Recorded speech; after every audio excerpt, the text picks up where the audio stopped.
মধ্যরাতের মায়াবী মুহূর্তে লুকিয়ে থাকার রহস্যটা কেমন হয়?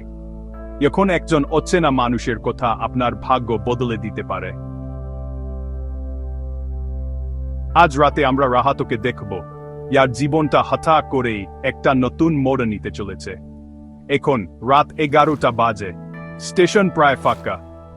রাহাত একা প্ল্যাটফর্মে দাঁড়িয়ে আছে, হতাশ, কারণ সে তার ট্রেনটা মিস করেছে।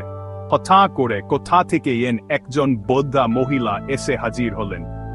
তিনি বললেন, বস, তুমি যদি পরের ট্রেনটা না ধরো তাহলে তোমার ভবিষ্যৎ চিরতরে বদলে যাবে। রাহাত অবাক হলেও কাকতালীয় হয়ে পরের ট্রেনের জন্য অপেক্ষা করল এবং তাতে উঠল।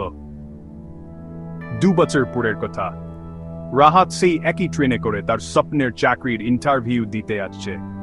ব্রেক টাইম পয়েন্ট পাহাড়ি।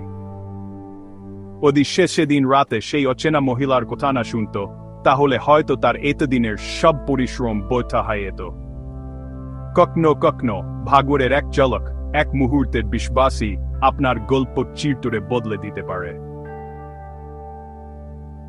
তাই পরের বার যখন জীবন আপনাকে কোনো অপ্রত্যাশিত পরিস্থিতিতে ফেলবে, মনে রাখবেন, আপনার ভবিষ্যৎ হয়তো পরের প্ল্যাটফর্মেই আপনার জন্য অপেক্ষা করছে।